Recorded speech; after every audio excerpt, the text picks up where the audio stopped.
Assalamualaikum warahmatullahi wabarakatuh. Salam sejahtera dan kita jumpa untuk sesi malam ni 12 hari bulan Oktober 2022. Agak beberapa hari kita tak ada tamu kerana kita menumpukan pada jualan produk.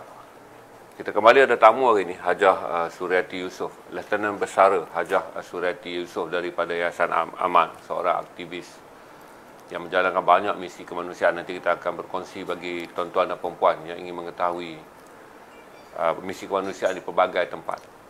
Termasuk yang baru yang saya pernah update pada tuan-tuan. Siang tadi pun saya update bagaimana Pakistan sekali lagi menjadi negara yang merayu kepada dunia melalui Bank Dunia untuk mendapatkan dana 840 juta dolar USD ataupun 3.5 bilion ringgit Malaysia. Kerana sebantuan 120 juta dolar yang telah dibekalkan sebelum ini telah habis digunakan bagi keperluan asas. Di malam ini kita ada wakil daripada Yayasan Aman Malaysia yang menyusun misi bantuan ke Pakistan yang telah pun lebih sebulan dilanda banjir besar di Sungai Indus. Yang saya pernah cerita pada saudara daripada dataran Khyber hingga ke Hyderabad, banjir yang dianggap gabungan daripada satu, turunnya hujan yang mendadak, yang kedua, berlakunya pencairan salji di puncak dataran Indus yang menyebabkan limpahan air tak mampu ditampung oleh sungai sepanjang laluan banjir di Pakistan.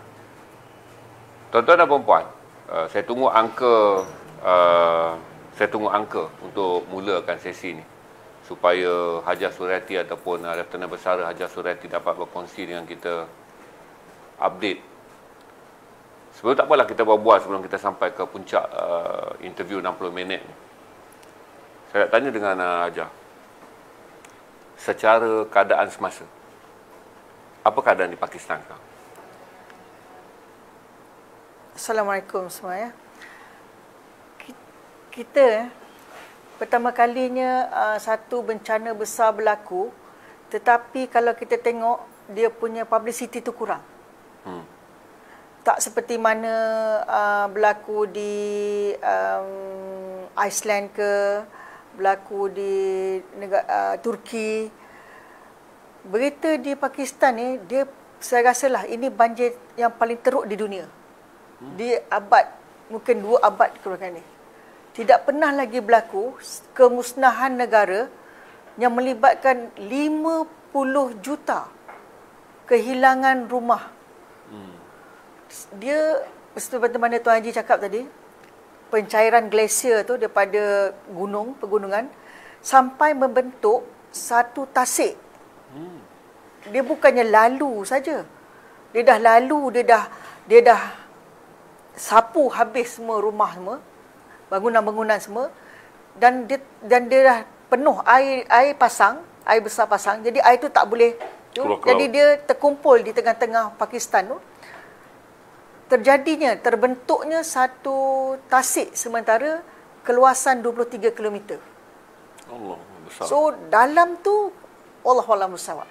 Apa ada dalam tu? Bangunan, orang, binatang. Itulah.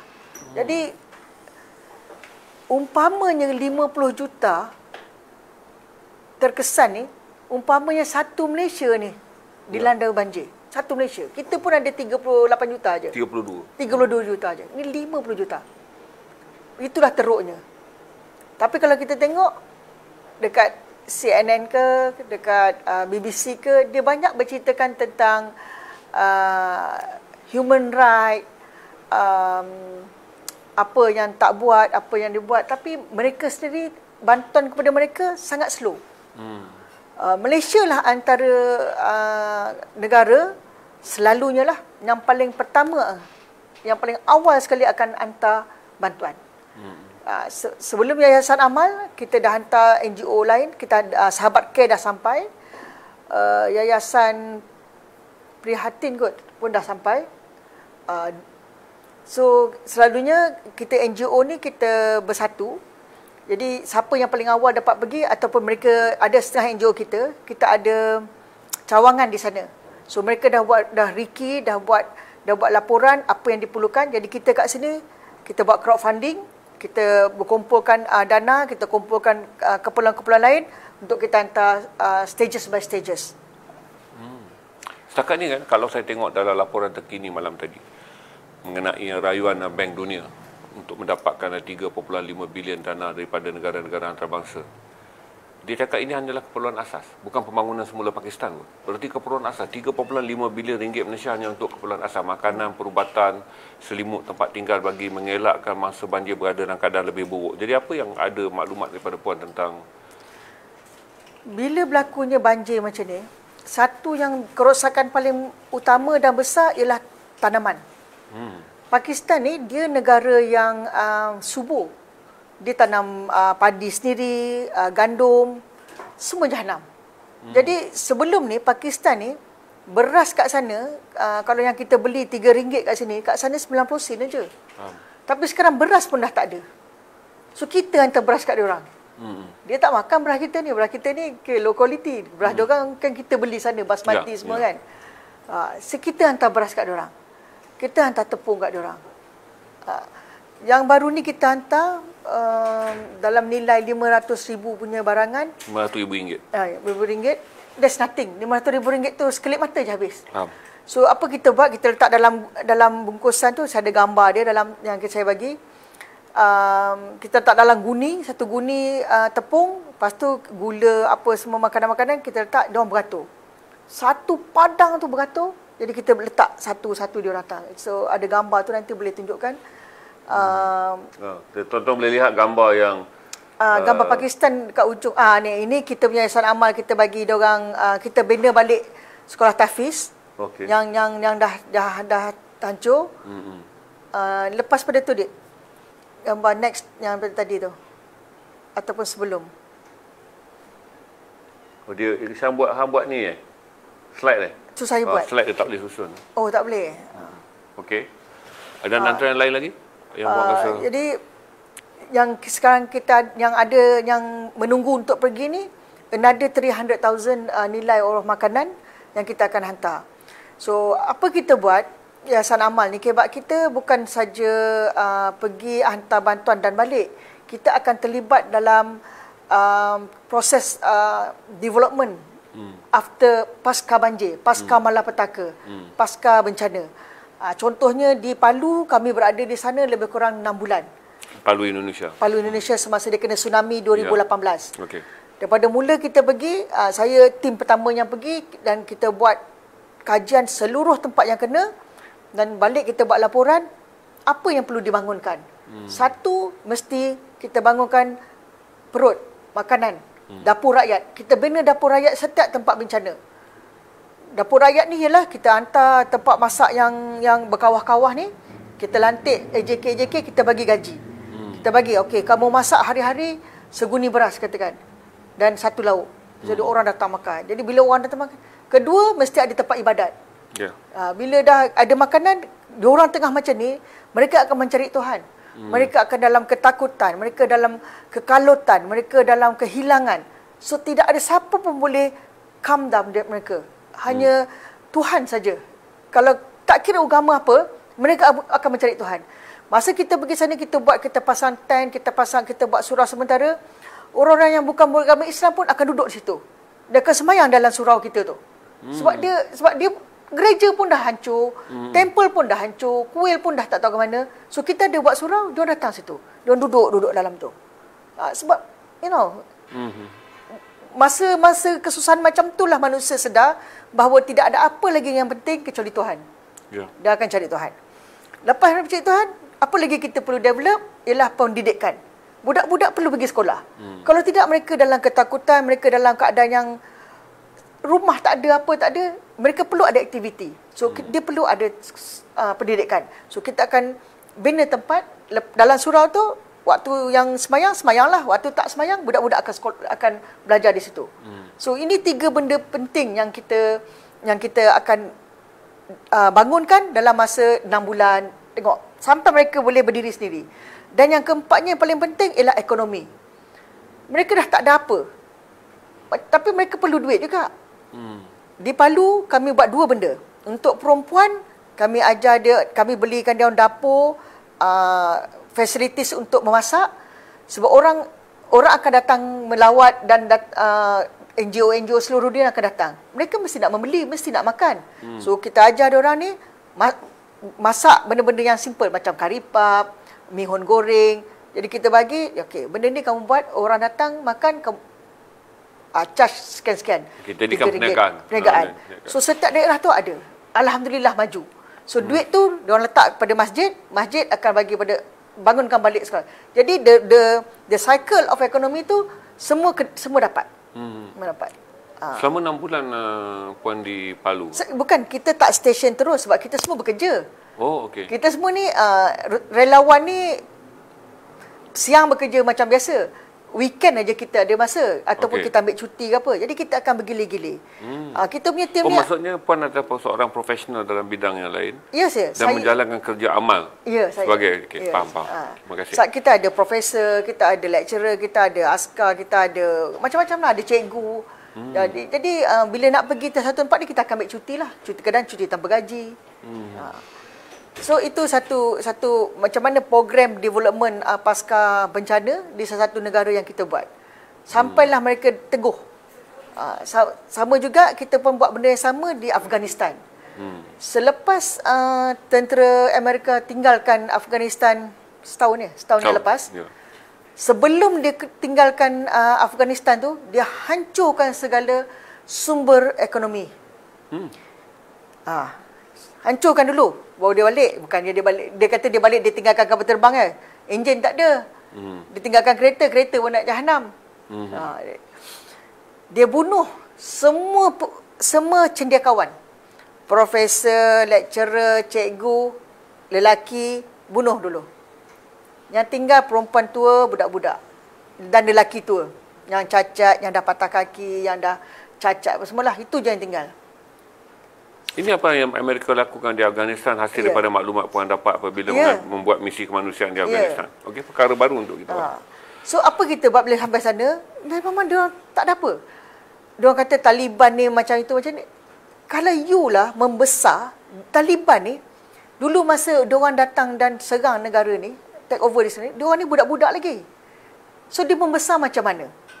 Adakah dia akan menyayangi Amerika? Dia lihat bapak dia orang kena bunuh. Dia tengok semua kaum lelaki kena bunuh masa tu. So dia bangun, dia membesar dengan satu determination, dengan cita-cita, aku akan ambil balik negara aku. Saya rasa semua orang akan buat benda yang sama. Kalau Malaysia pun dilanda oleh betul, anak-anak kita akan bangun macam tu juga. So bila dah sampai masanya, diorang ni pula actually dia are well educated. Masa dia orang kecil-kecil tu, dia orang pergi ke Pakistan, dia orang belajar apa semua, kan? Dia orang ikut gunung ni sampai Pakistan, kan?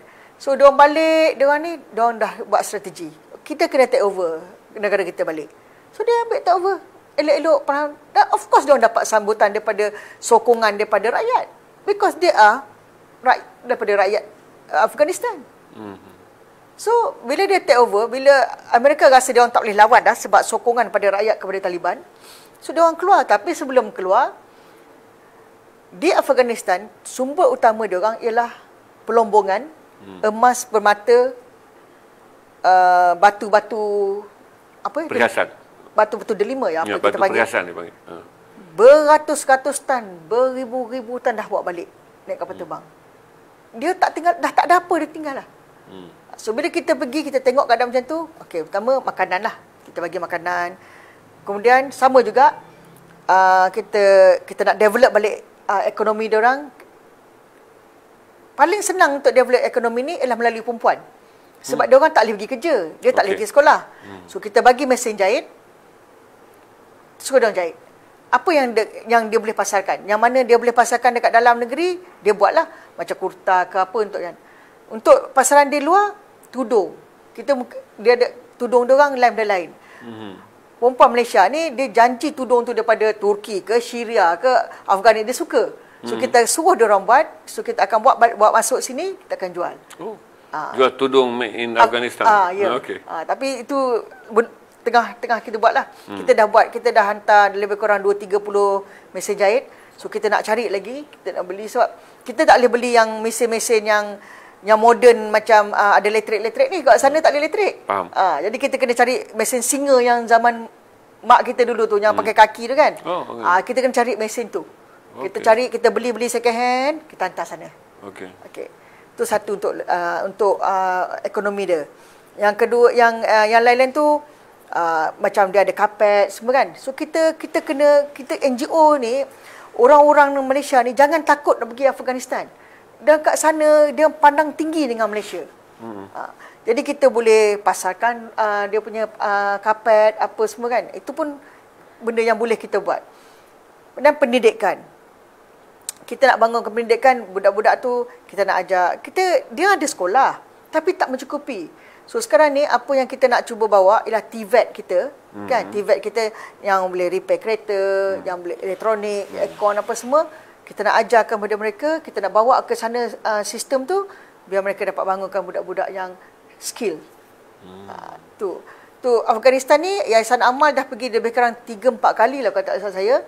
So kita punya program memang kerajaan Afghanistan memang kalau kita nak pergi mereka akan tunggu kita dekat sebab tak ada flight direct. Belum lagi ada. Dulu dah ada, dah stop. Ni belum ada. So kita akan pergi ke Pakistan, daripada Pakistan naik van pergi ke border, diorang tunggu kat border tu. Taliban semua tunggu kita. Naik-naik dia bawa pergi bandar. Begitu sekali diorang punya sokongan pada kita.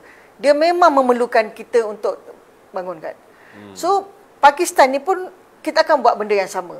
Cuma bezanya Pakistan ni negara dia tak miskin. Cuma sekarang bila dah dilanda bencana yang macam ni, dia punya hasil pertanian habis, dia punya ekonomi habis. Jadi kita dengan kerajaan dia, kita tak ada apa sangat boleh dengan kerajaan dia sebab actually kita dengan dia ni lebih kurang je. Dia pun kaya sebenarnya. Jadi kita boleh bagi sokongan moral dan kita boleh bagi direct kepada kampung-kampung yang ni sebab dia orang pun terlalu besar. Dia orang punya keperluan dia orang 3 bilion tu saya rasa hanya untuk pulihkan balik, buat rumah balik, itu pun dah habis dah. Kalau ikut data semalam tu 3.820 juta yang dirayu oleh PBB hanya untuk keperluan asas, makanan, perubatan, barangkali selimut dan itu sikit. Tidak ada pembangunan fasiliti yang akan mencukupi dengan jumlah tersebut. Kerana kalau data PBB 33 juta yang terjejah terus, tapi kalau data daripada Yayasan Amal di mana Malaysia menyusun data, kita menggambarkan 50 juta daripada 207 juta penduduk Pakistan. Iaitu negara Islam yang kedua terbesar di dunia selepas Indonesia. Apa lagi yang puan dapat maklumat mengenai penyakit kanak-kanak, zat makanan? Bila lepas banjir ni, memang itulah paling takut sekali. Penyakit sekarang ni pun, masa kita nak pergi pun, sebab kita selalu kalau pergi ni, kanak-kanak lah yang paling kita sekali kan, yang paling kita simpati sekali. Dan kita pun selalunya saya akan bawa gula-gula, biskut untuk diorang kan. Tapi kali ni diorang pesan, jangan pergi kemah kanak-kanak, jangan pergi kemah. Dia tak bagi kita pergi sebab diorang semua dah dijangkiti penyakit kulit. Okey. Dan lepas banjir ni kita ada satu start ke lepas banjir kat Malaysia pun tahu. Ya, penyakit bawaan air dia panggil. Ya. Kita sebutnya dengan perkataan kampung dulu kulit buta. Saya baru je pergi kursus mikologi ke apa. Ya. Dia kuman tu di bawah tanah. Bila dia berasid, dia akan cepat berebak. Dia masuk dalam badan kita, dia akan attack kita punya organ-organ. Jadi kita selalu silap, kita ingat tu kencing tikus. Sebenarnya tidak.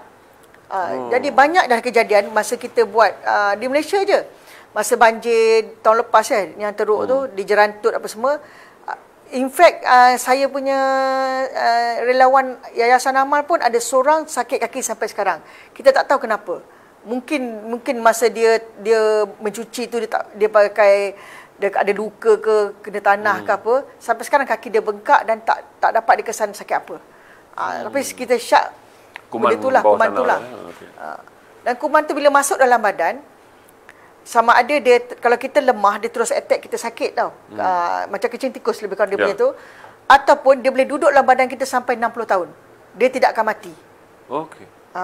Jadi nak pergi tempat-tempat macam ni, ni kita dah dekat nak banjir ni, dapatkanlah injection typhoid. Typhoid. Apa ni, kloria. Dengan kencing tikus pun ada injection dia.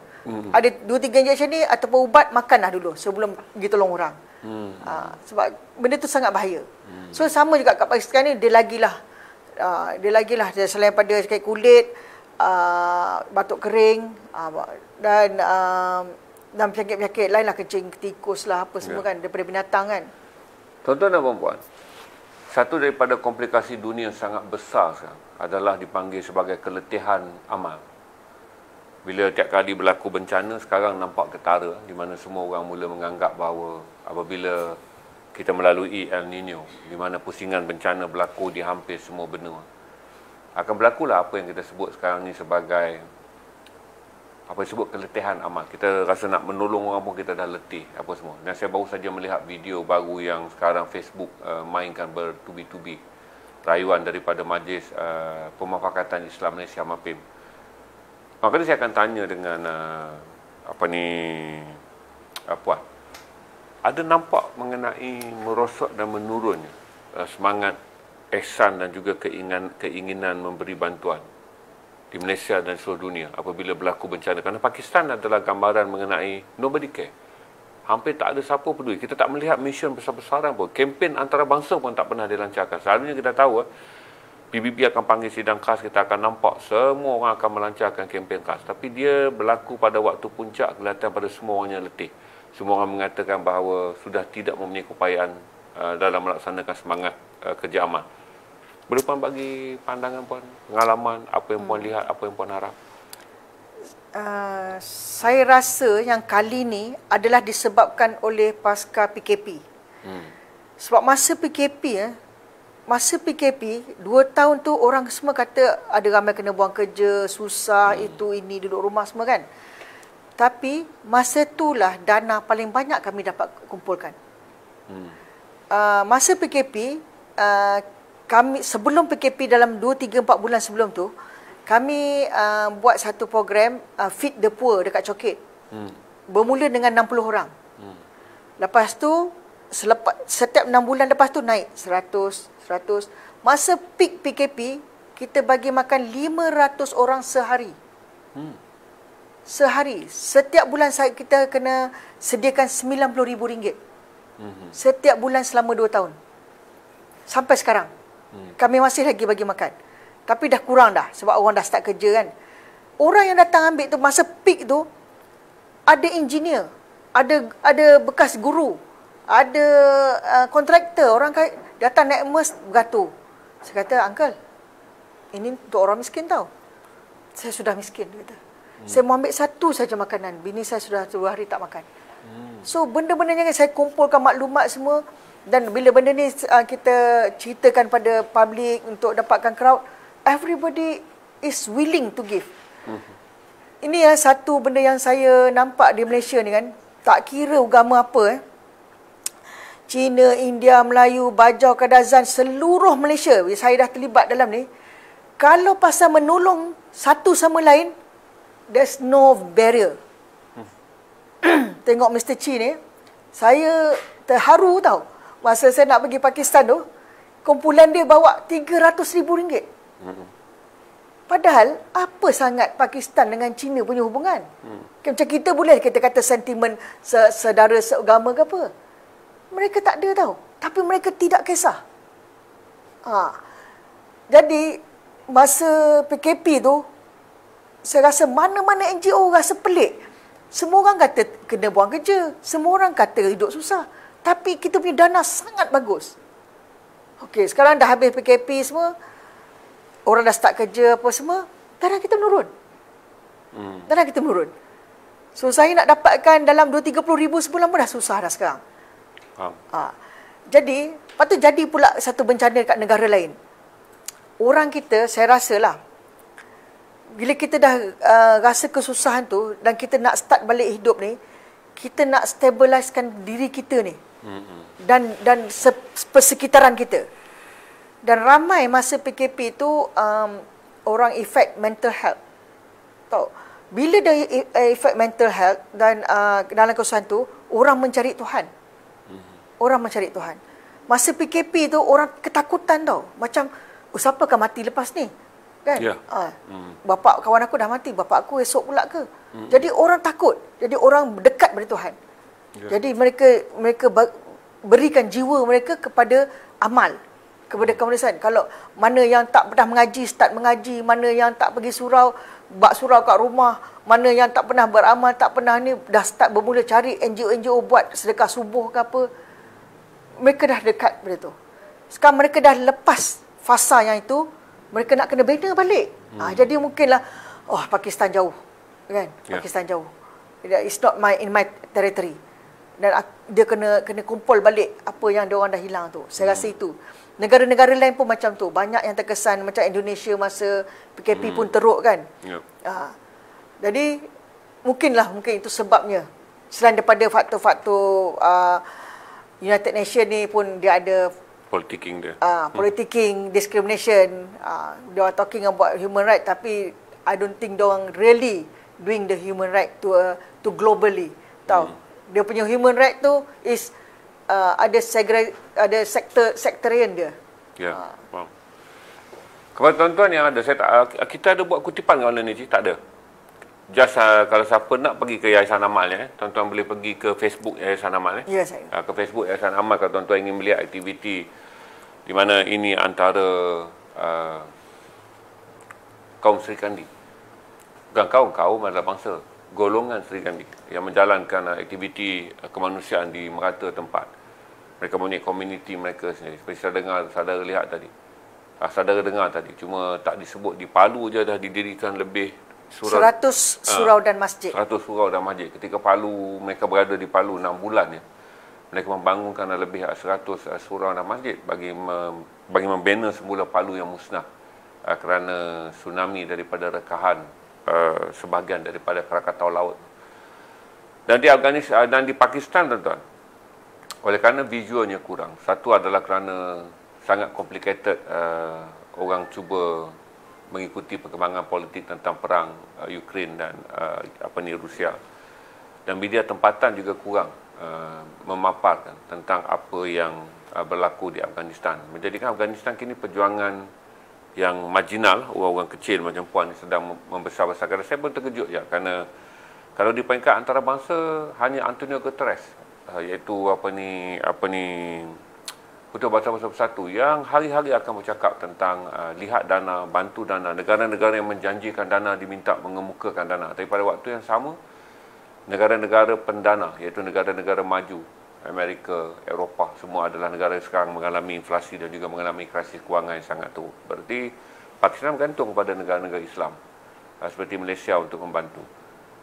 Dan sekali lagi saya nak tanya dengan Puan, kalau misi sekali ni yang akan diatur, patutnya dah pergi ni, tapi sudah tentulah. Tengoklah ni hal pilihan raya. Misi kemanusiaan pun kena ditangguhkan kerana aktivis bimbang mereka akan dianggap membawa sukarelawan dan kemudiannya tak dapat mengundi. Kerana pilihan raya, misi ini terpaksa ditangguhkan. Sepatutnya makanan semua telah dibantu. Macam saya kata tadi, turut dibantu oleh Persatuan Pemuda-Pemuda Cina, Persatuan Kuil Tau, yang 300,000 packaging untuk Puan Suryati bawa ni. Terpaksa ditangguhkan walaupun makanannya dah ada. Urusannya telah dibuat. Tetapi oleh kena ketidaktentuan pilihan raya penamaan calon. Cuma tadi saya dah bagi tahu kepada Puan, mungkin pertengahan November dah boleh pergi. Tak mungkin secepat ini kerana kita dijangka pilihan raya 13 hari bulan. Tapi setiap kelewatan, apa risiko dia? Kalau kata Antonio Guterres, satu adalah penyakit boleh membawa maut. Peribadkan penyakit akan menambahkan jumlah angka orang yang dijangkiti. Tapi kata dia, yang paling teruk adalah makanan dan yang paling kedua adalah tempat, tekanan emosi yang akan dialami oleh keluarga yang sekarang ni tak ada tempat untuk tinggal. Mungkin Puan boleh berkongsi bagaimana Yayasan Amal, NGO Malaysia melihat kesegeraan yang perlu untuk Pakistan. Okey, saya cerita pengalaman saya di Palu. Kami sampai lebih kurang seminggu ke 10 hari selepas kejadian.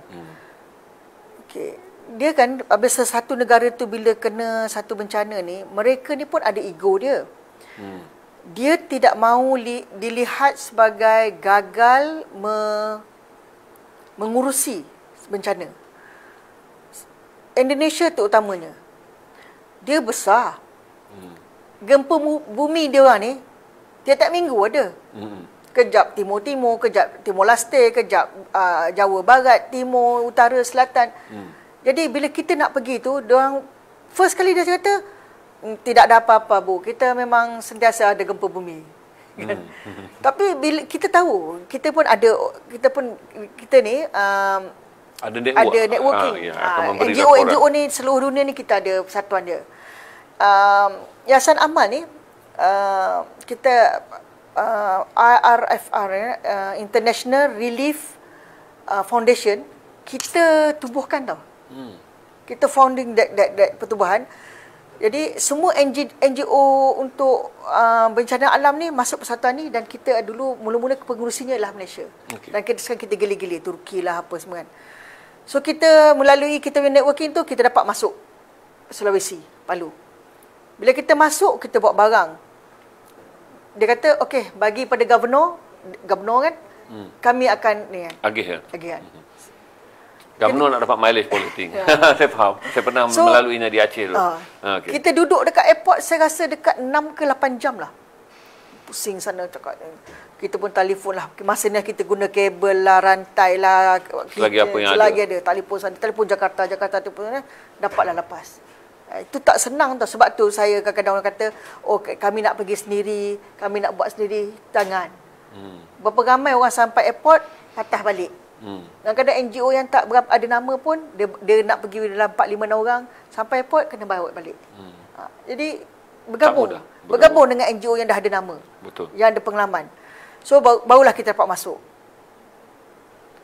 Masuk katakan 4 lori, jalan, 1 lori dah hilang dah. Betul. Dalam perjalanan. Dia dah buat bisnes lah. Dah niaga. So kadang-kadang kita bahagi-bahagikan lah. Okey, lori ni 2 relawan masuk. Tapi bila perempuan ni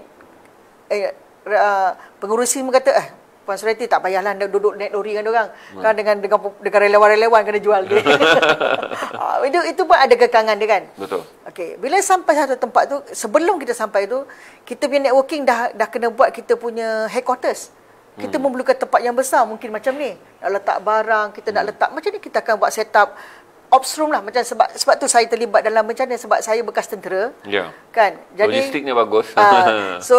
Saya dia panggil disaster management. So saya buat ops room, saya buat logistik, saya buat tu semua, telefon, apa nombor telefon penting kawasan tu, macam mana tentera punya sistem saya guna pakai dalam NGO.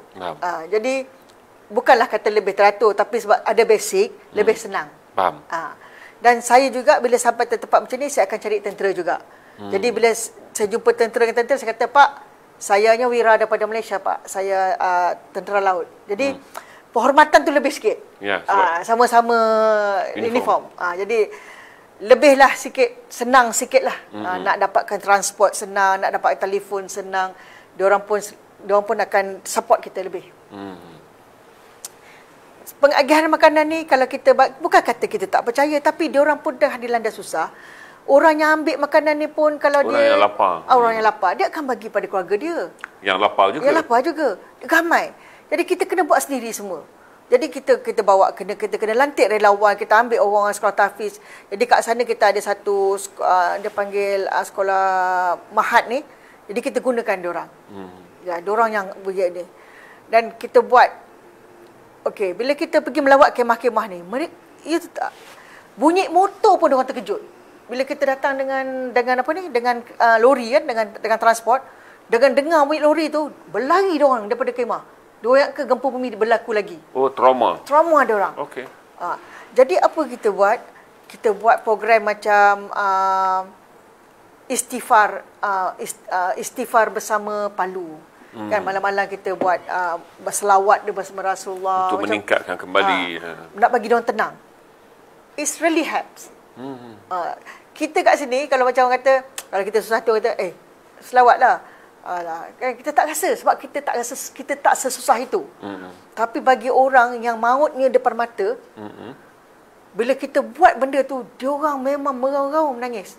Diorang merasa macam, ya Allah, tenangnya ada benda ni. Barulah diorang appreciate selawat, istighfar. Jadi kita buat program tu. Jadi kadang-kadang kita tak cukup orang. Kita pergi katalah 10 orang. Inilah yang nak angkat barang, inilah nak pergi pasar, inilah nak masak, inilah yang nak beristighfar dengan orang. Tak cukup orang. Jadi kita kena cari orang kat sana. Jadi itu yang kita duduk lama kat sana tu. Kita kena set up a new organisation. Okey, bapa kamu buat ini. Setiap hari kamu kena pergi start kemah, kamu buat program ni. Bawa ni buat ni. Bapa kamu kena hantar ini ke sini-sini. Jadi kita kena pergi. Bila grup yang ni balik, kita hand over pada new group, this is what you do. Mereka akan teruskan. Dia teruskan. Sampailah 6 bulan, sampailah dia orang bertenang dah. Dia bertenang. Tapi sampai sekarang pun bukan semua orang dapat rumah dah. Sama juga, tapi at least mereka tahu mana nak cari ketenangan dan macam mana nak teruskan kehidupan. Puan berada di banyak lokasi bencana dan Puan mengulang-ulang perkataan mengenai pentingnya agama bila ada bencana. Rawatan yang pertama, selalunya orang akan ingat food, orang akan ingat apa semua, tapi sebenarnya agama tu juga adalah salah satu daripada komponen yang penting. Tapi selalunya dalam misi bantuan ni maaflah, saya pun ada pengalaman banyak Puan daripada Aceh. Kita percaya kepada agama ni hanya selebriti je, orang pergi. Untuk ini saya mohon maaf kerana perlu ditegur, kerana kita tak perlukan gambar-gambar selebriti di lokasi. Yang kita perlu adalah betul-betul membangunkan agama di tempat. Apa yang Puan dah lihat pengalaman, miracle yang berubah apabila agama bermula di satu kawasan bencana. Saya melihatnya di Aceh dan saya percaya. Saya melihatnya di Afghanistan, saya percaya, dan Puan ada pengalaman di Palu. Bagaimana bila sampai kita lihat antara makanan, minuman apa semua, tapi yang menguatkan manusia adalah agama. Bila ada satu malam tu kita dapat, ini pun Tuhan nak temukan saya dengan ulama tersohor sana, nama dia Habib Soleh. Dia sepupu dengan Habib Umar yang terkenal tu. Okay. Habib Zain Abidin tu memang satu rumpun lah tu. Saya sesat, saya nak pergi hantar makanan sebenarnya. Saya sesat sampai ke tempat dia. Saya kata, ni tempat apa? Dia panggil pedestrian kan? Pesantren. Saya kata, oh siapa di sini? Dia kata, dia orang bawa saya pergi jumpa dia. Saya tengok muka dia, muka dia memang muka macam Habib Umar kan? Ya. Kalau korang boleh Google lepas ni, cari Habib Soleh, ulama rotan. Habib Soleh, ulama rotan. Pada tahun 1998, yang masa pertembung riot di Indonesia antara kaum di sana, mereka ni diserang. Mereka diserang oleh orang yang Sulawesi ni, dia ada hanya sekelompok yang beragama Islam ni masih lagi minoriti. Okey. Dia minoriti sebenarnya masa tu. So orang menyerang dia. So dia nak tahankan diri dia orang ambil rotan. Ulama ni Habib ni dia ada rotan. So anak-anak murid dia semua ada rotan. So dia berlawan dengan rotan. Lawan rotan. Bila habis lawan, 1,000 orang mati. Itu dikenal dia sebagai Habib Soleh rotan. So dia ditangkap, sampai CIA pun datang. Dia orang tuduh dia dia kata, tidak, saya mempertahankan diri dengan rotan aja. Tapi di badan orang yang kena tu macam kena pedang. Okey. Diorang ambil rotan tu, belah, cari, tak ada senjata dalam tu. Rotan tu besar-besar ni je. Yalah. Rotan pesantren. Bukanlah besar. So dia terkenal, tapi dia kena tahan lah. Dia masuk penjara sebab tekanan. Ada pertuduhan sebagai tekanan urusan kaum. Tekanan. Masa tu pun memang macam bilang. So itulah dia terkenal. So saya dapat jumpa dengan dia. Saya pun beritahu dia, saya ni daripada mana, buat apa semua. Dia kata, terima kasih, dia kata dalam dunia ni, dia kata memang kami orang Indonesia sentiasa menyanjung orang Malaysia. Sebab tu dia kata Malaysia tak pernah kena bencana. Sebab orang Malaysia baik, dia kata. Bila apa-apa jadi dengan Indonesia, orang Malaysia datang dulu tolong. So dia kata malam ni saya nak buat satu program istighfar di Palu, dia kata. Di tepi laut yang tempat kena tsunami tu. Dia kata Hajah datang ikut saya, dia kata. Mari kita berdakwah. Saya pun ikut. Masa dia buat benda tu kan, kita pergi, macam mana orang sana meraihkan ulama. Bila dia keluar daripada tempat dia tu, pada mahat dan sekolah dia tu, kereta, motor, orang berlari mengikut dia. Macam apa kita panggil, macam selebriti. Kalau kita tengok orang bola menang tu, kan, nak kata, orang ikut belakang dia, beratus orang, beribu orang ikut. Ikut sepanjang dia sampailah pergi ke tepi laut tu, tepi tempat yang kena tsunami tu. Dia letak, dia duduk kat situ je. Dan dia start beristighfar. Orang punya menangis. Saya pun memang first time rasa kan, dia bila dia berdoa ke, dia apa semua, memang menusuk dalam hati. Ada orang yang bukan Islam pun, bukan Islam, semua ikut. Beratus-ratus tepi jalan semua ikut. Dan bayangkan ya, suara beribu orang beristighfar sepanjang malam. Lepas tu dengan semayang jemaahnya. Dan selepas tu, sebelum tu saya akan masuk ke kemah-kemah. Setiap kemah saya masuk mesti ada orang tengah tidur, lelaki ke perempuannya, dan ketakutan.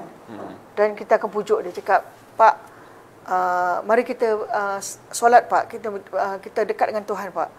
Ada yang cakap, saya sudah tidak percaya Tuhan. Kenapa Tuhan buat kita macam ni? Ada banyak.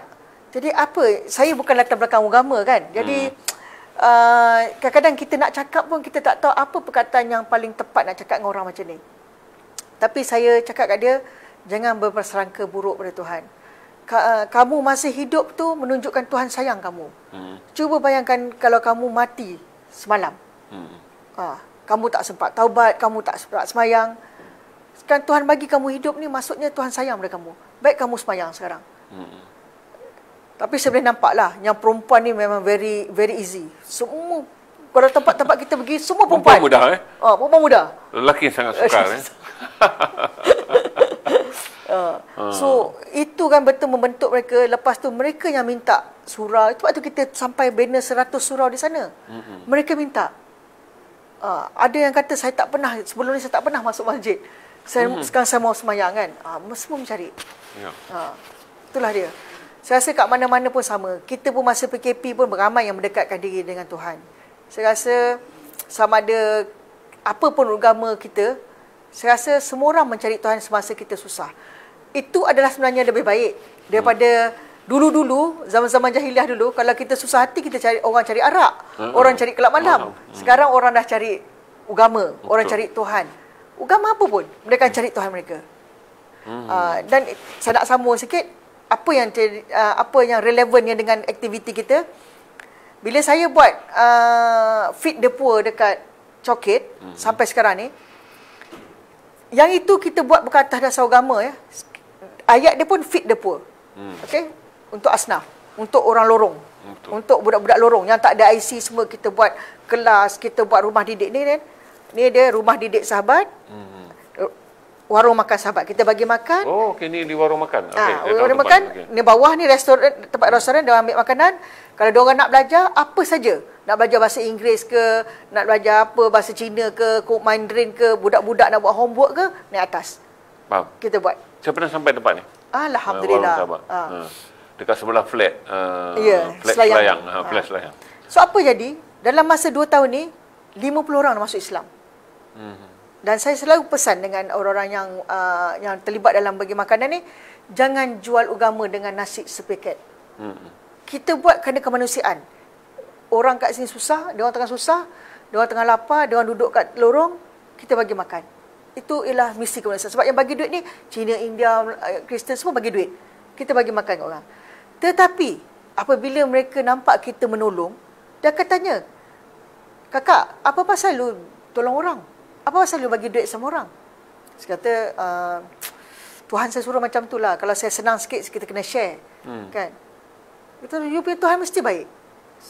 Kata, saya mau Tuhan kamu boleh? Kata, boleh. Kenapa? Dia bukan cari Islam. Dia cari Tuhan. Tuhan yang baik. Kan? Jadi, bila dia nak tu, baru kita terangkan. Tapi Tuhan saya satu saja tau. Bukan 2, bukan 3, bukan 4, bukan tangan 10 semua tak ada tau. Satu saja Tuhan kita. Lepas tu kita ada Nabi, last kali Nabi Muhammad. You percaya tak? You kenal tak Nabi Muhammad? Kenal. You percaya tak sama dia? Percaya. You percaya tak Tuhan tu satu? Percaya. Tuhan tak boleh ada 2, 3. Kalau 2, 3 mesti gaduh, dia kata. So dah Islam lah tu. Jadi kalau kamu nak, kamu boleh masuk Islam. Tapi kamu kena belajar, lepas tu kamu belajar semayang. Saya sangat tersentuh. Apik-apik ni dah umur 60-70. Hari-hari datang kelas Iqra. Tersentuh hati saya. Kita ni pun yang daripada kecil Islam ni, umur 40 pun ada baru dah belajar Iqra. Dia orang berusaha.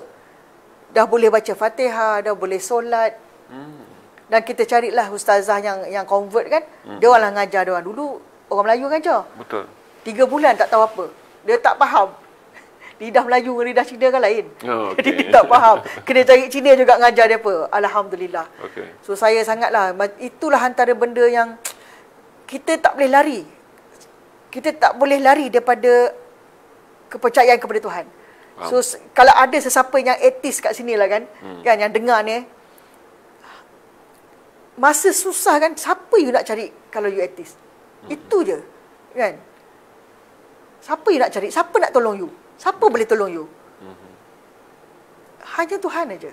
Jadi kat itulah mana-mana saya pergi kan, diorang pun macam tu. Tak kira agama apa, Mak Saleh ke apa, India ke apa ke, dia memang merayu-rayu cari Tuhan. Merayu-rayu. Menarik untuk kita dengar, supaya selalu dengar dari segi kemanusiaan. Semua orang fikir tentang makanan, semua orang fikir tentang pakaian. Tapi bila kita nak bangun ke tempat-tempat yang baru lepas musnah, kita perlu banyak orang yang selit agama. Sebab tu saya bagi tahu kepada pembazir-pembazir ilmu yang selalu berdebat, berhujah di YouTube, berkelahi benda-benda yang kecil-kecil ni, supaya turun ke medan perjuangan yang betul. Supaya ilmu saudara yang selalu saudara rasa YouTube adalah tempat untuk mendapat angka kerana pandai, hebat dan juga luar biasa, saudara turun di tempat yang sebenarnya belum tentu saudara sedar bahawa di tengah limpahan ilmu dikenal kitab bertimpa-timpa yang sebenarnya didahagai oleh manusia hanyalah kalimah la ilaha illallah dan baca Iqra. Ada banyak perkara yang kita debatkan tentang kepandaian ni, akhirnya baru kita tahu berjuta-juta manusia di seluruh dunia masih dahagakan perkara yang asas, syahadah yang betul, Fatihah yang betul, solat yang betul, dan ingin mengenal Tuhan yang satu. Itu saya bagi gambaran lah kepada tuan-tuan, kerana tengah heboh masih lagi debat-debat agama berlaku di video di media sosial. Kalau saudara terbang ke Pakistan, saya fikir balik tak berdebat dah tu. Kalau 3 bulan saya ingat berada di Pakistan, mungkin balik dah tak berdebat dah tu. Ada orang tanya, Tuan Haji, ada orang tanya, you nak pergi Pakistan ni, you tahu tak Pakistan ramai Syiah? Saya kata, Syiah tu agama apa? Islam. Okey, sobat. Okey, sobat. Tengok. Nak pergi hantar bantuan makan. Mereka masih bertanya lagi tentang apakah kita akan menghantar bantuan makanan kerana 20% penduduk Pakistan adalah Syiah. Jadi saya tak fikir be realistic lah. Be realistic lah. Untuk dunia makan. ni Jangan sampai teruk tu. Ini teruk tu soalan tu. Kalau kena kat saya dah buat bergaduh tu. Dah boleh bertumbuk dah tu kalau kena kat saya tu. Saya akan tentum satu dulu baru saya akan jawab pada dia. Apa punya teruk engkau pasal makanan, minuman kau boleh tanya tentang Syiah. Itulah keracunan yang kita alami oleh orang Malaysia yang sangat banyak ilmu agamanya. Kita adalah khazanah ilmu, tetapi berlaku banyak pembaziran. Tapi kita gembira kerana Puan Suryati. Saya selalu mengingatnya sebagai Puan Hafizah. Kenapa tak? Puan Suryati melaksanakan misi kemanusiaan dan mempunyai satu fikiran yang sangat mudah, iaitu sampaikan salam, beri makan orang yang lapar, sedekah kepada orang yang miskin. Apabila mereka mahukan Tuhan kita, berikan mereka Tuhan kita supaya mereka ada agama.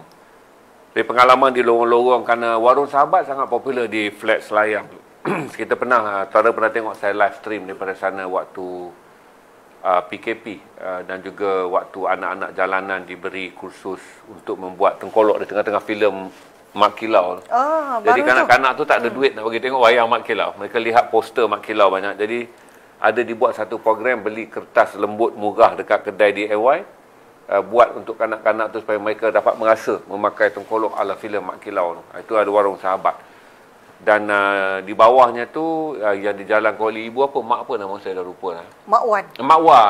Mak Wan menjalan. Mak Wan adalah seorang aktivis bekas penagih senior yang telah kembali ke pangkal jalan. Dia menguruskan bantuan makanan itu yang Puan sebut tu. Kalau Yayasan Amal di bawahnya warung. Kalau saudara boleh pergi pada hari-hari yang ada kelas je. Kerana saudara boleh, itu yang saya katakan. Saudara beri duit, saudara dapat pahala duit. Saudara beri pakaian, saudara dapat pakaian. Tapi kalau saudara beri bismillah, saudara beri Iqra, saudara belanja Al-Fatihah hingga disebut dengan betul, saudara boleh mengajar, saudara belanja solat orang hingga betul solat dia. Saya fikir itu pahala dia lebih besar. Sebab itu saya menggalakkan semua orang untuk melihat kerja-kerja kebajikan. Seperti mana Puan lihat juga bahawa agama adalah sebahagian daripada teras kerja kebajikan.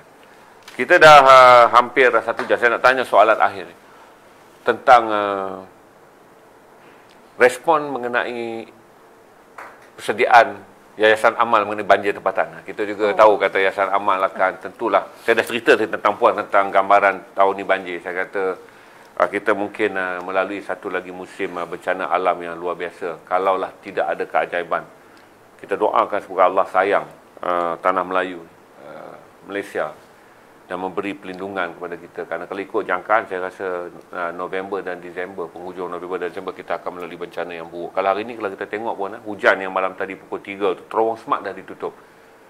Ini antara beberapa data yang mungkin dirahsiakan daripada pengetahuan anda, bahawa kemungkinan dalam menuju kempen penamaan calon dan pilihan raya, saya fikir akan ada banyak kawasan dilanda banjir. Tapi apapun, apa yang Yayasan Amal bersiap sedia untuk musim banjir tempatan kali ini?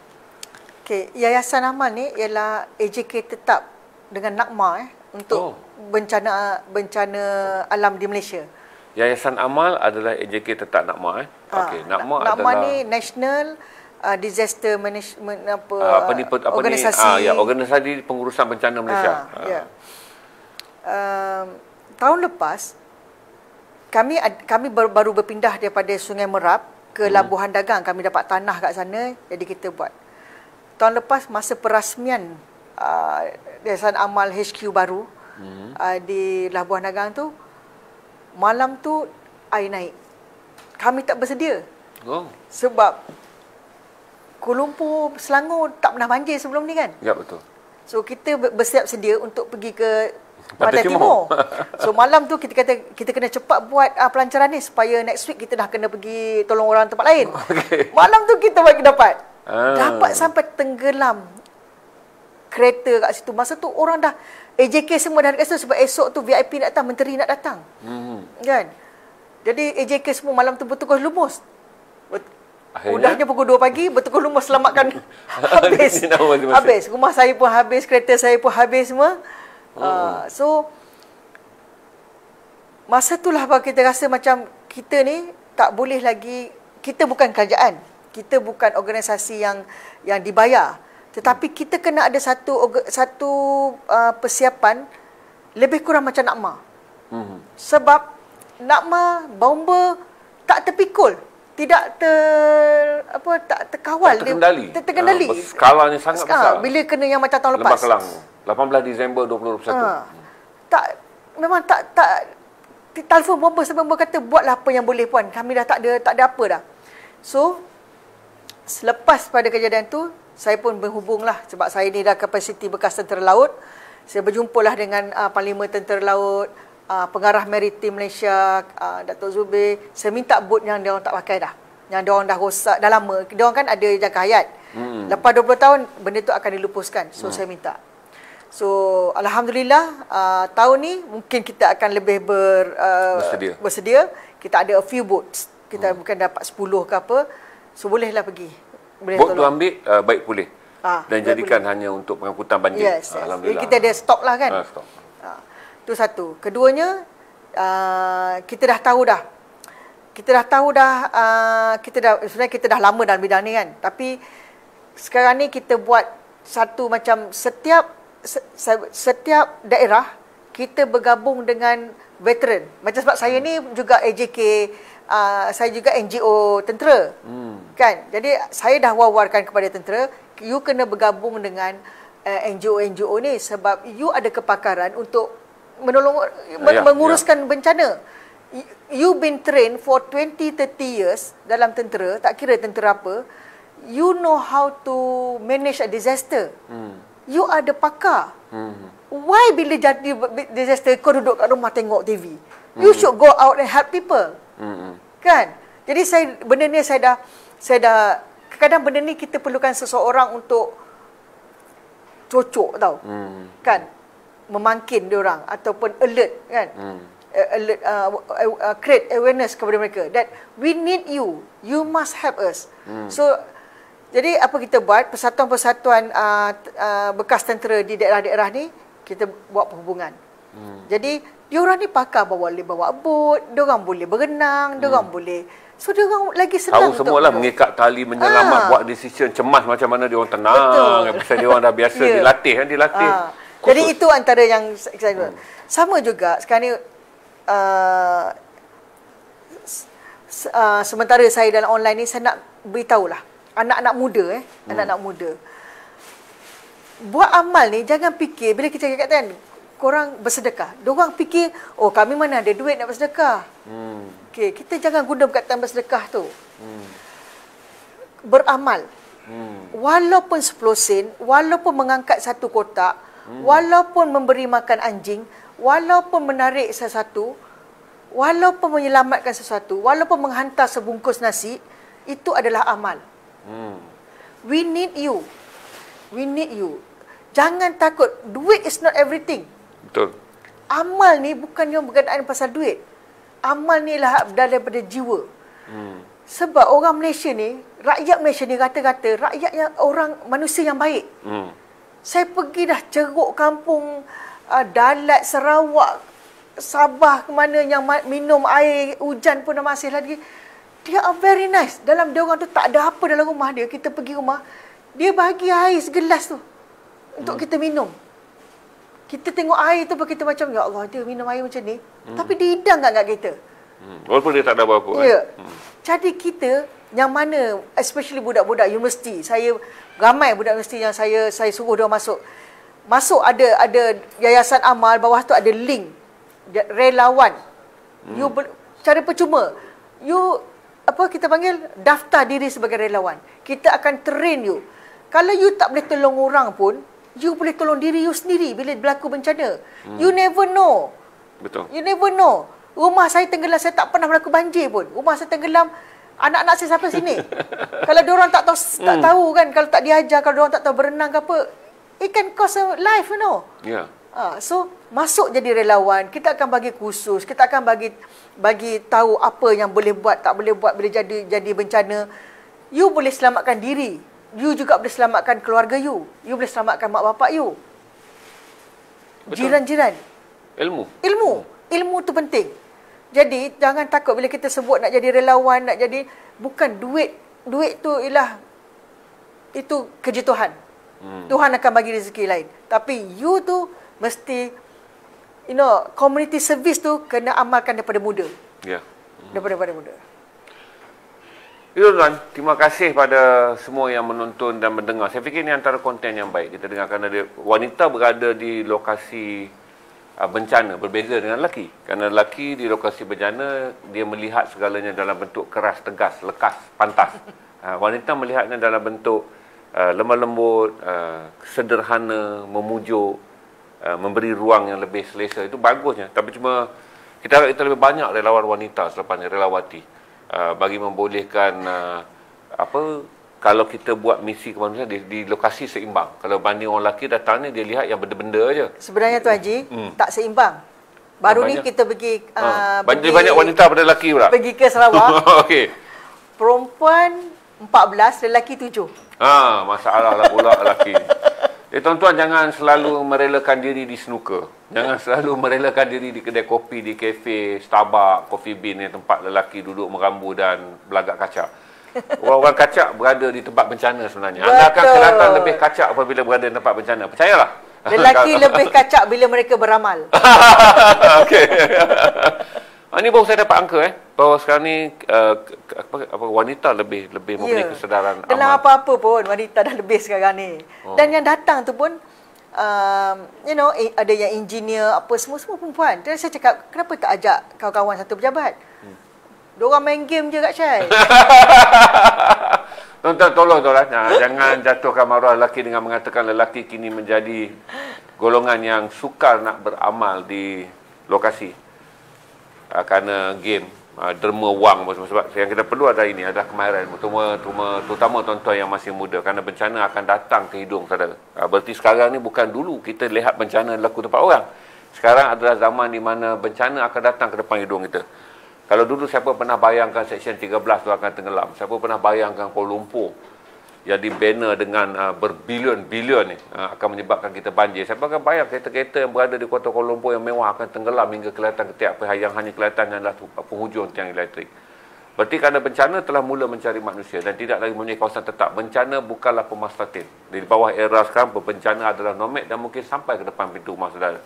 Dengan itu saya mengucapkan terima kasih pada Lieutenant Bersara Puan Suryati Yusof kerana sudi hadir di Aziz dan berkongsi kisah yang sangat menarik. InsyaAllah kita akan panggil lagi. Kerana saya suka benda-benda yang separuh kisahnya, tapi yang lebih penting adalah pengajarannya, iaitu ibrah. Banyak kita belajar daripada Puan Suryati. Terima kasih semua. Terima kasih Puan Suryati. Terima kasih Tuan Haji menjemput saya. Assalamualaikum warahmatullahi wabarakatuh. Kita jumpa sesi sale setengah jam selepas ini.